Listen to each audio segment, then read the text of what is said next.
სტრასბურგის სასამართლოს გადაწყვეტილების აღსრულების ფარგლებში საგამოძიებო მოქმედებები გრძელდება. რუსთაველის გამზირზე 20 ივნისს განვითარებული მოვლენების სურათის აღდგენა მიმდინარეობს. დღეს პროკურატურამ ადგილზე კიდევ ერთი დაზარალებული მიიყვანა. დაზარალებულის მონაწილეობით ტარდება საქართველოს პარლამენტის მიმდებარე ტერიტორიაზე საგამოძიებო ექსპერიმენტი იმის დასადგენად, თუ როგორ განვითარდა კონკრეტული დეტალები, როგორ განვითარდა მოვლენები, უშუალოდ იმ დაზარალებულის შემთხვევაში, რომელიც დღეს იღებს მონაწილეობას საგამოძიებო ექსპერიმენტში.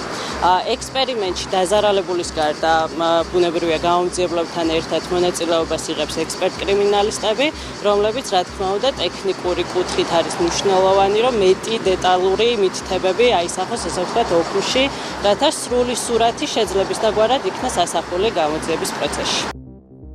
სტრასბურგის სასამართლოს გადაწყვეტილებიდან რამდენიმე მნიშვნელოვან ასპექტზე უნდა გამახვილდეს ყურადღება. პირველ რიგში უნდა აღინიშნოს, რომ ევროპულმა სასამართლომ მათ შორის იმ შეჭრას შეაფასა საქართველოს კანონმდებლობა შეკრება მანიფესტაციებთან დაკავშირებით და პოლიციის მიერ ძალის გამოყენებასთან დაკავშირებით და ამ მიმართულებით რაიმე შენიშვნა ხარვეზე არ დაუფიქსირებია და ასევე ევროპულმა სასამართლომ ძალიან მკაფიოდ განაცხადა, რომ როდესაც თავდასხმა ხდება სახელმწიფო ინსტიტუტებზე და პოლიციაზე, ესეთ დროს სახელმწიფოს შეუძლია სპეციალური საშუალებების და ძალის გამოყენება. თუმცა კითხვის ნიშნები გაჩნდა ამ გამოყენებული ძალის პროპორციულობასთან დაკავშირებით, კერძოდ რამდენად შეიძლებოდა შინაგან საქმეთა სამინისტროს მაშინდელი ხელმძღვანელობის მხრიდან მიყენებული ზიანის მინიმიზაცია, შემცირება, ხომ არ შეიძლებოდა ამ სპეციალური საშუალებების ისე გამოყენება, რომ ეს ზიანი საერთოდ არ დამდგარიყო, აი ამ მიმართულებით გაჩნდა კითხვის ნიშნები. ჩვენ ვიცით, რომ საერთაშორისო სასამართლოდან არის მოთხოვნა გამოძიებასთან დაკავშირებით, რაც ეხება 20 ივნისს. რა თქმა უნდა, საზოგადოებისთვის ინტერესფეროაც არის ამას გადაცემა პასუხები, იმიტომ რომ გამოძიება ჩატარდება და რა თქმა უნდა ასე იქნება, რომ საზოგადოება გაიგებს, რა პროცესები იყო, როგორ იყო, ვინ გახარია, რა თქვა სწორი, რა არ თქვა სწორი და ასე შემდგომ, ბოლოს და ბოლოს დადგინდება სიმართლე და ჩვენ კი ვიცით დაახლოებით ეს როგორც იყო და რაც იყო, მაგრამ ამ შემთხვევაში გამოძიების დონეზე დადგინდება უკვე რა პროცესებთან ჰქონდა საქმე 20 ივნისს. 20 ივნისის ქმედებებზე ბუნებრივია პასუხისმგებელი არის ის თანამდებობის პირი, ვინც დაგეგმა საპოლიციო ღონისძიება. ჩვენ ამავდროულად რა თქმა უნდა ნახეთ ის ძალმომრეობა, რომელიც იყო საქართველოს პარლამენტის შენობასთან, მაგრამ იყო ის ღონისძიებები გამოყენებული, რომელთა გამოყენების შესაძლებლობა, ანუ ალბათობა იმის, რომ არ გამოყენებულიყო ეს ღონისძიებები, ალბათ სავარაუდოდ როგორც სტრასბურგის გადაწყვეტილებით, ასევე იმ გამოძიებით, რა გამოძიებაც არის დაწყებული, ამ გადაწყვეტილების შემდგომ არის ღია და არის ნათელი და ამ ყველაფერში ბუნებრივია ხა შინაგან საქმეთა მინისტრი ვინც იყო, იური გახარია პასუხისმგებლობაც მისცია. საგამოძიებო კომისიის სხდომაზე მოусმინეს გია კრიალაშვილის დასს. სხდომა პირდაპირ ეთერში არ გადაიცემა. 5 აგვისტომდე სამკაციანი შემადგენლობით მოусმენენ გამოსაკითხ პირებს. დღეს საგამოძიებო კომისიაზე კიდევ რამდენიმე ადამიანი მივიდა. ამ დანაშაულების გამოძიებას ველოდებოდით, რაც ეს ხელისუფლება მოვიდა და შეიცვალა. აქტუალურია და უნდა დაისაჯონ კიდევაც და სწორედ ამ თემას ეხებოდა დღევანდელი ჩემი საუბარიც აქ, ჩემი შეხვედრაც ხალბატონთან და დანარჩენ კომისიის წევრებთან და მოხარული ვარ, რომ ხელისუფლებამ თავის დანაპირების შეასრულოს. 29 წელი მე მომისაჯეს, 28 წელი ამერიძეს ხონებული გია გაიღობა და სხვადასხვა წელები 20-30 ისე არეგებდნენ, რომ როგორც ლაგებარებია და ვინც ამ ოპერაციაში მონაწილეობდა, თითქმის ყველა დაჭერილია დაწყებული სააკაშვილიდან დამთავრებული თარგამაძემდე. ძალიან კარგი რომ კოჰაბიტაცია დამთავრდა და მიხვდა ეს ხელისუფლება, რომ ვინც არის ზედმეტი ხალხი და ქვეყნის მოღალატეები უნდა დაიჭირონ. უშუალოდ იყო რა იყო, როგორ მოხდა, რა მდგომარეობაში დაიღუპა გია და სად ვიყავით ჩვენ, ეს იყო. ყველა ეს ჩვენება, რომელიც იქნება მოცემული, იქნება გადამოწმებული და ყველაფერი აღმოჩნდება დასკვნაში იქ და ინფორმით, სადაც იქნება მტკიცებულება. თქვენ ნახავთ, რომ საქართველოს ისტორიაში არ დაწერილა არც ერთი დასკვნა, არც ერთი პოლიტიკური ორგანოს მიერ, სადაც იქნება მტკიცებულებების ის ხარისხი, რომელიც იქნება ამ დასკვნაში. წინააღმდეგ შემთხვევაში ჩვენ მუშაობას აზრი არ ექნებოდა. თუ ეს იქნებოდა პოლიტიკური დეკლარაცია და არა იურიდიული დოკუმენტი, სადაც მტკიცებულებები იქნებოდა მოყვანილი ისეთი, რომ სარწმუნო და დამტკიცებულად ითვლება, მაშინ მნიშვნელობა ამას არ ექნებოდა. რეგლამენტის შესაძლებლობასაც სამკაციან ფორმატში არსებობს ამის შესაძლებლობა, რომ ჩვენ გამოვკითხოთ ადამიანები, ვისაც მათ შორის თვითონ აქვს ზურვილი, იგივე საკითხები შეიძლება იყოს ეს სხვადასხვა ამას ნახავს ქართული საზოგადოება, მათ შორის დასკვნაში, მათ შორის იმ ადამიანების ინტერვიუებში, ვინც მოგზადებიან. რა თქმა უნდა, სამწუხაროდ საქმე რაზე იქნება ისევ ქონების წართულობაზე, იქნება ისევ ბრალდებებზე, არასწორად დაკავებებზე და ასე შემდეგ. მორიგი უხეში და უსამართლო თავდასხმა ქართველ ხალხზე და ქართულ დემოკრატიაზე. 17 ევროპული სახელმწიფოს საგარეო საქმეთა მინისტრებისა და ევროკავშირის უმაღლესი წარმომადგენლის განცხადებაზე ქართული ოცნების პოლიტიკურ საბჭოს პასუხს პოლიტიკური შეფასებები მოჰყვა. ხელისუფლება სუვერენიტეტის იდენტობის დაცვისა და ქართველი ხალხის ინტერესებისთვის ბრძოლაში კომპრომისს არ დაუშვებს. ადეკვატურობასთან ახლოს რომ იყოს ეს ხელისუფლება, მისთვის ეს უნდა იყოს ძალიან მკაფიო და მნიშვნელოვანი სიგნალი, რომ ეს განცხადება არის წინაპირობა მათ შორის იმ კაცრი ნაბიჯების, რომელიც აუცილებლად ექნება ჩვენ საერთაშორისო პარტნიორებს ქართული ოცნების მისამართით. ეს 18 საგარეო საქმეთა მინისტრი სად იყო მაშინ, როდესაც მაგალითად და სად არიან ხოლმე, როდესაც მაგალითად ევროპული ინსტიტუტები, საერთაშორისო ინსტიტუტები საქართველოს აფასებენ როგორც პოზიტიური დინამიკის მქონე ქვეყანას. სავალუტო ფონდი ამბობს, რომ ეკონომიკა ყოველწლიურად წინ მიდის და ვითარდება. მსოფლიო ბანკი იგივეს ადასტურებს. საერთაშორისო ინსტიტუტები ამბობენ, რომ დემოკრატიული წინსვლა საქართველოში. ყოველ ჯერზე ინდექსი პოზიტიურად უმჯობესდება ქვეყანაში მთავრობისადმი კეთილსინდისიერების მიმართულებით და ასე შემდგომ და ასე შემდგომ. და მე ვთხოვდი ამ 18 საგარეო საქმეთა მინისტრს, რომ იქნებ გადაეხედა თავისივე ევროპის ინსტიტუტების და საერთაშორისო ინსტიტუტების დასკვნებისთვის საქართველოსთან მიმართებაში. და ესე HR-ზე ფასიანი განცხადებები არ გაეკეთებინა საქართველოს საწინააღმდეგოდ. პირდაპირ და ნათლად არის ჩარევა საპარლამენტო სუვერენიტეტში, ქვეყნის სუვერენიტეტში და ყველაზე მთავარი დაფუძნებული უტიფარ სიცრუეზე და უტიფარ ტყუილზე. ეს ერთი და მიზანი არის ერთი, რომ საქართველო გახადონ პროქსი სახელმწიფო.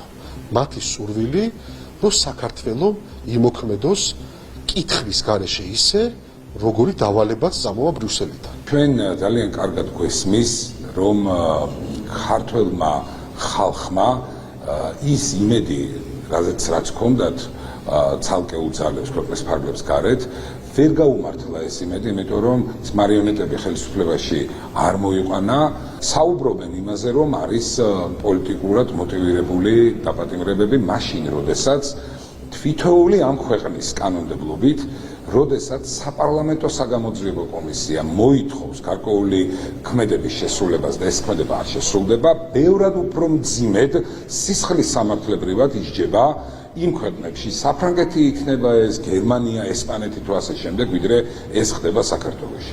EUTOS გენერალური მდივნის განცხადებაც საკმარისი უნდა ყოფილიყო.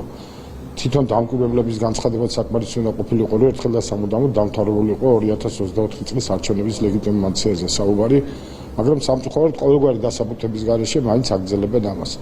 ეს უსამართლო დამოკიდებულებაა და ასეთი უსამართლო დამოკიდებულება არ უნდა იყოს მოსალოდნელი ევროკავშირის წევრი ქვეყნების ხელმძღვანელებისაგან და მათი წარმომადგენლებისაგან, მაგრამ სამწუხაროდ ეს ხდება და რა თქმა უნდა ჩვენი რეაქციაც აქედან იყო.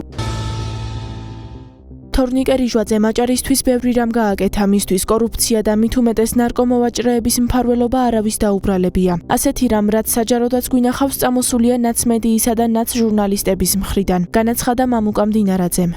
როგორც კი ვინმე მძლავრად დაუპირისპირდება კორუფციას, იმ წუთას მასზე ახორციელებს დარტყმებს. და მესამე, თორნიკე რიჟვაძისთვის არავის ხელისუფლებიდან არაფერი დაუბრალებია საერთოდ.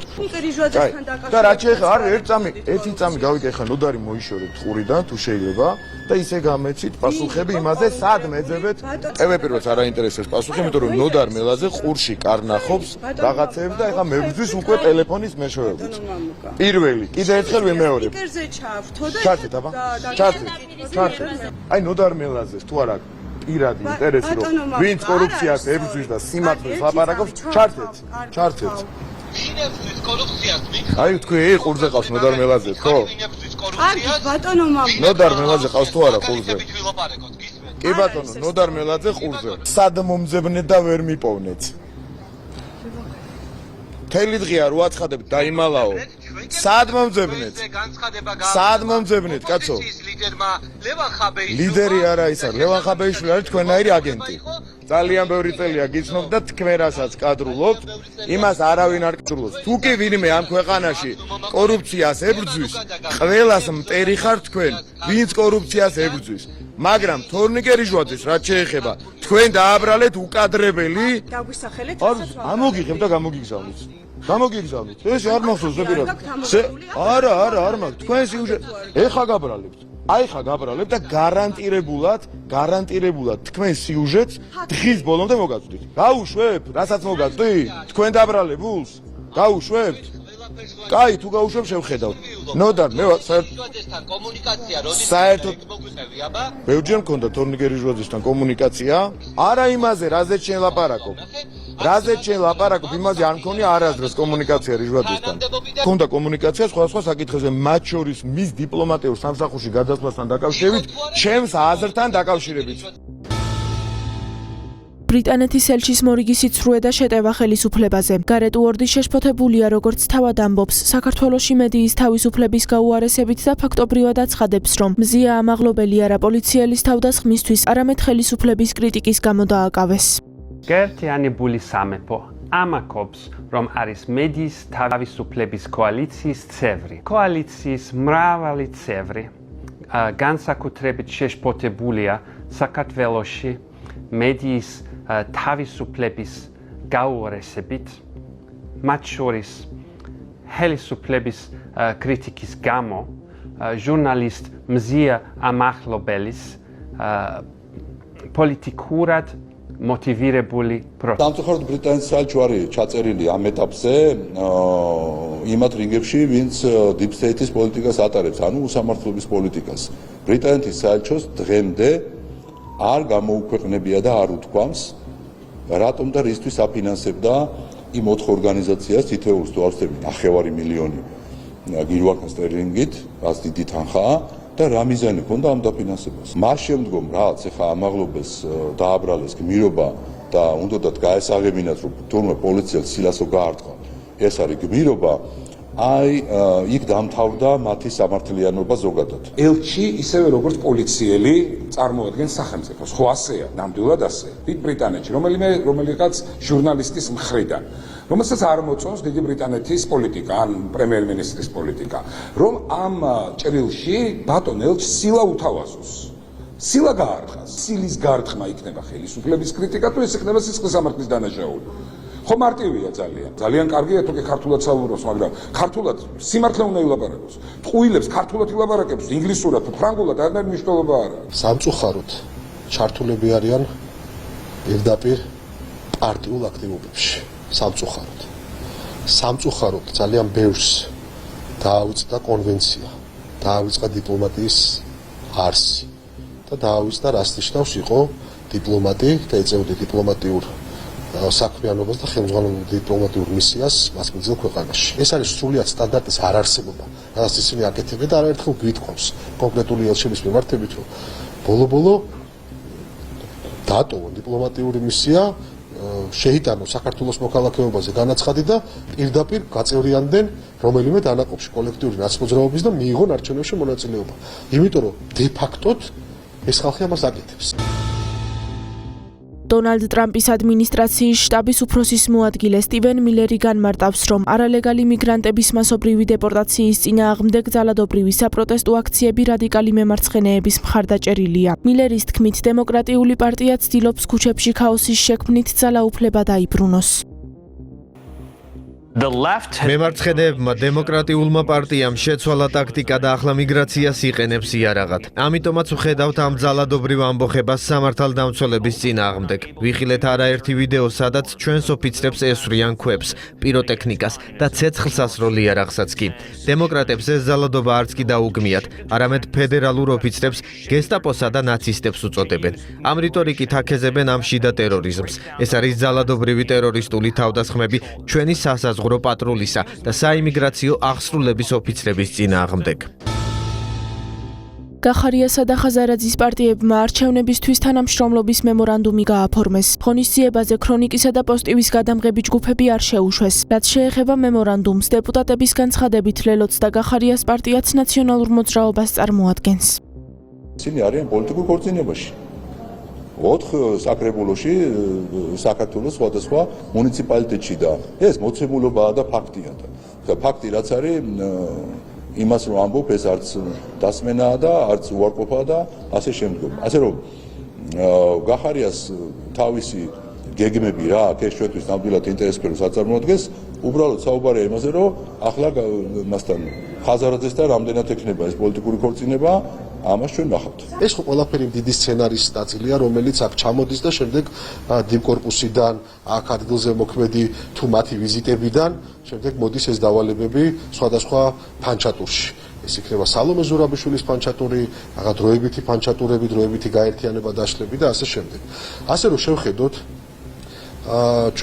ჩვენი პოზიცია კარგად ისე საზოგადოებამ პირადად ჩემი აზრია რომ რაც უფრო ნაკლები იქნება პოლიტიკურ ველზე აგენტი წარმოქმნილი რა თქმა უნდა კარგია, მაგრამ მოუწოდებ მათივე პატრონებს რომ უწვალობენ, იღლიან თავს ამ დივერსიფიცირებით და სხვადასხვა სცენარებით ჩვენი საზოგადოების მოტყუებით თავს, რომ ჩვენი საზოგადოება არ მოტყუდება და სწორედ ჩვენი საზოგადოება არ მოტყუდება და სწორედ რა დაკვეთა აქვს ჩვენ საზოგადოებას ჩვენ ქვეყანაში და რა დამოკიდებულება აქვს აგენტურ ქსელთა და ესეთ უხეშჩარევასთან გარეძალების მხრიდან, აი ამის კიდევ ერთი ნათელი დადასტურება იქნება 4 ოქტომბერს არჩევნებზე თუ რა პასუხს მიიღებს ეს მათი დაყოფილ, დაკოწიწებულ, შეკოწიწებული და გადაღებილ, გადაბრენდილი ნაცმოძრაობა.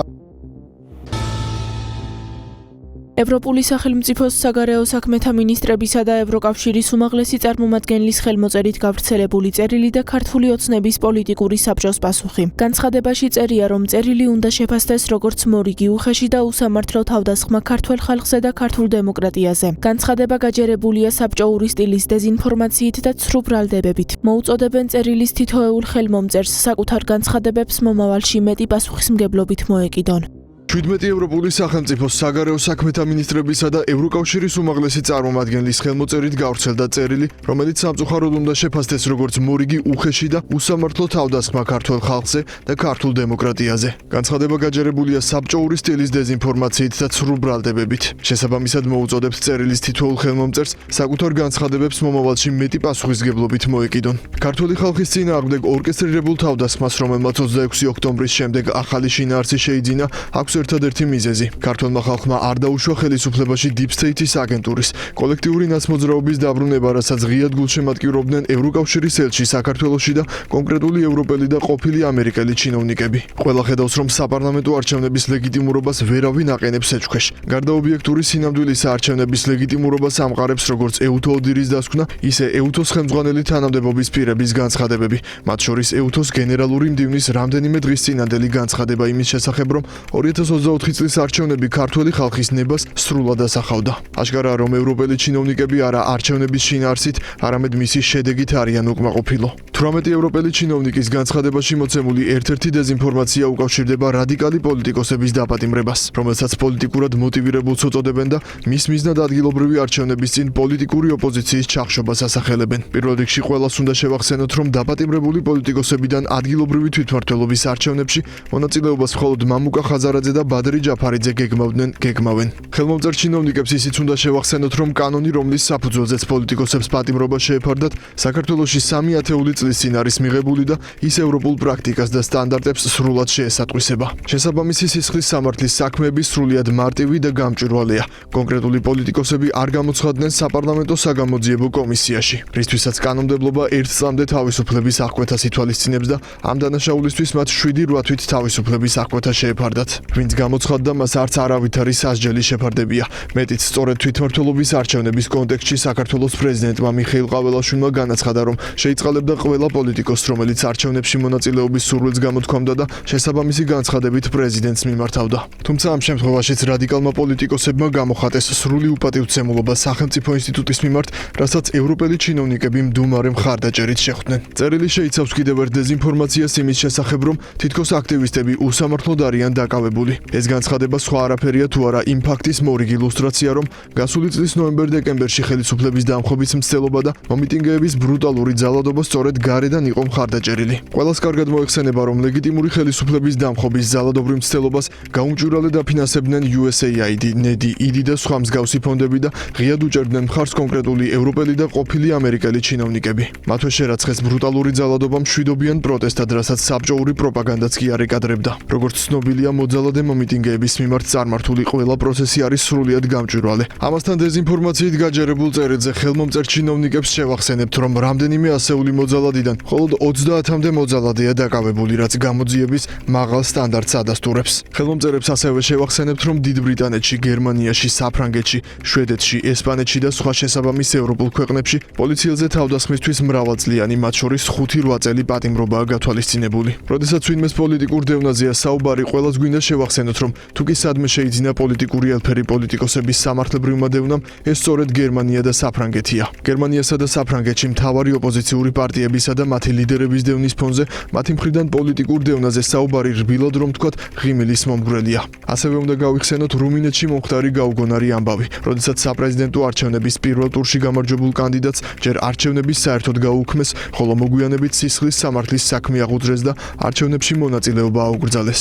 ევროპული ბიუროკრატიისგან, რომელმაც დემოკრატიის ფეხქვეშ გათელვის ამ აქტს სრული მხარდაჭერა გამოუცხადა, ქართული დემოკრატიის დაწუნება სრულიად უადგილოა. შემაშფოთებელია დეზინფორმაციით გაჯერებულ წერილში მოცემული დირექტივაც იმის შესახებ, რომ უნდა გაუქმდეს ბოლო დროს მიღებული რეპრესიული კანონები. საუბარია კანონებზე, რომელთა მიზანი გარე დაფინანსებით საქართველოს სუვერენიტეტის დარღვევისა და სახელმწიფო ინსტიტუტების დასუსტების აღკვეთაა. ყველა ეს კანონი სრულ შესაბამისობაშია სამართლებრივ პრინციპებთან და სტანდარტებთან. აქედან გამომდინარე, ყოველგვარი არგუმენტის გარეშე საქართველოს პარლამენტისთვის იმის მითითება თუ რა კანონი უნდა მიიღოს და რა არა, საპარლამენტო სუვერენიტეტის უხეში ხელყოფა და ქართველი ხალხის შეურაცხყოფაა. 18 ევროპელი ჩინოვნიკის წერილი კიდევ ერთხელ შეგვახსენებს თუ რამდენად ღრმად არის ევროკავშირის ქვეყნების უდიდეს უმრავლესობაში და დიდ ბრიტანეთში ფესვგადგმული Deep State-ის არაფორმალური მმართველობა, რომლის პირობებშიც ევროპულ ბიუროკრატიაში არავითარი მორალური ზღვარი აღარ არსებობს. არსებობს ერთადერთი პრინციპი, ქვეყანას მართავს Deep State-ის აგენტურა, ანის ხდება გამუდმებული თავდასხმის ობიექტი ევროპელი ჩინოვნიკების მხრიდან. ერთადერთი, რასაც ვერ პატიობენ საქართველოს, უნგრეთს, სლოვაკეთს და სერბეთს,